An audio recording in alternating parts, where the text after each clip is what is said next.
Hello everyone, welcome to my channel. My name is Jennifer Cunningham. I am a shamanic practitioner and a spiritual life coach. Thank you for those who are watching my channel and for those who may discover me in the future to come.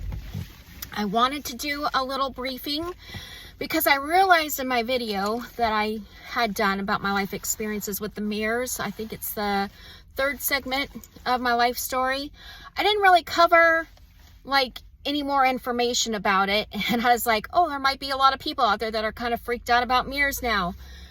Okay, so just because of my experiences doesn't mean that mirrors are something to be feared of or that they are dangerous. In fact, I don't really hone into the duality thing at all.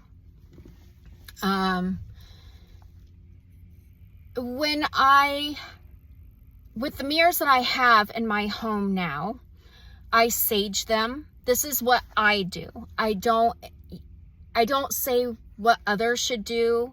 There are so many different methods on how to keep your mirrors clean. And this is what I kind of wanted to get at is I was talking about how my teacher showed me how to clean my mirror, but I didn't really talk about what that method was.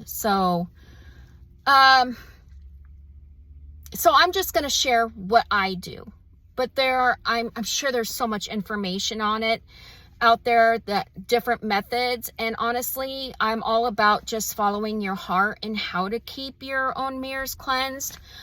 I will use salt water on my mirrors, and then I will clean them with ammonia, which Windex has ammonia in it, to seal it up.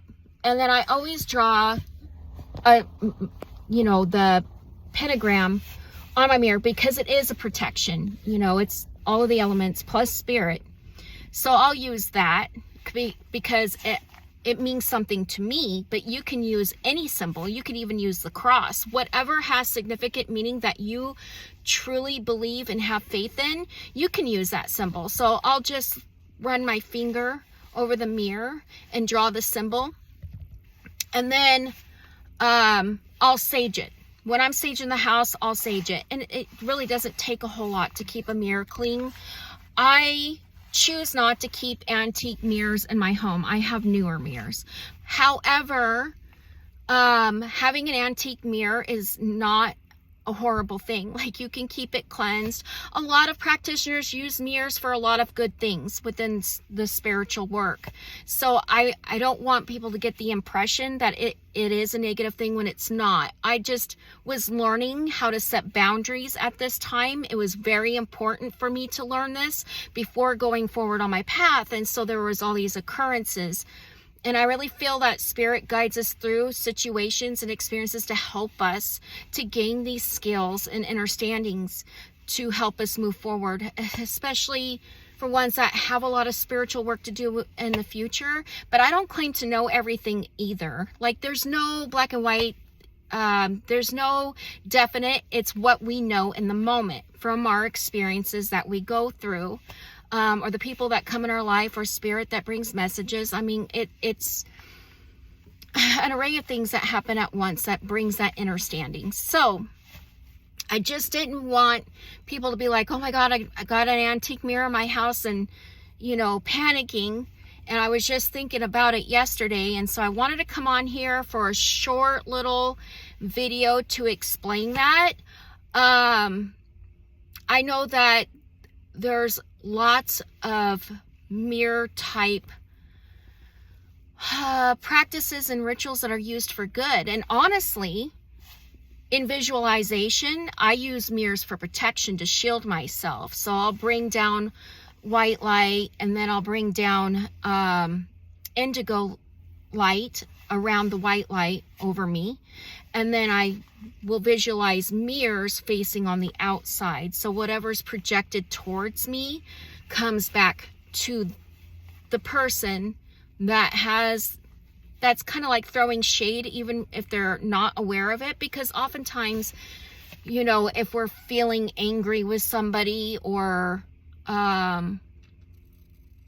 we're going through some kind of trigger or experience, we can unknowingly affect others with our energy, because we all are energy. And so I'll put up my shielding right away, and not only with people, but the energy in a certain area could be kind of dense or heavy, because I don't even want to say negative, because I'm not really for the duality thing, but there are different, like, imagine as if you're in a lake and you're swimming, and some areas are cooler and some areas are warmer.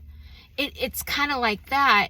And so it's just about protecting yourself, you know, from those cooler areas, you know, or heavier types of energy, because it literally does feel heavy, you know. And there's all kinds of emotion. It doesn't have to be anger. It could be that somebody's really sad. And being an empath, for all those who are empaths and are still trying to maneuver through it, like, we could take it all in, and then we're feeling horrible and we don't understand why, or we're feeling really angry but we were positive before we came into a situation. It's because we're feeling what others are feeling, which is a powerful gift to have, because then we can help others move through it, have the right guidance, or just be a comfort to them. But on the flip side of that, we end up taking that with us if we're not careful.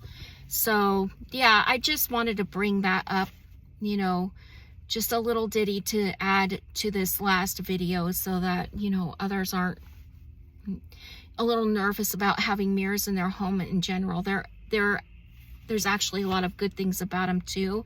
But yes, they do carry portals, and some people actually use that to go through the dimensions, you know. There are different witches that do that, and with the right protection and having the right skill set for that, and having the confidence and strong set of boundaries to use, yeah, it could be very beneficial. So with that said, if there are those out there that feel pulled to subscribe, hit the notification bell, or share a like or a comment, feel free. It does help with the algorithm for me, but just here to share. Thank you so much for coming to my channel. In the links below, I'll have ways that you can reach me. I do have availability for readings within the next week. I have 8 availabilities actually, for those who may feel like you need help with something, or need some energy work, or some spiritual coaching. That's what I'm here for. So thank you again for coming to my channel and listening to what I have to say. Bye.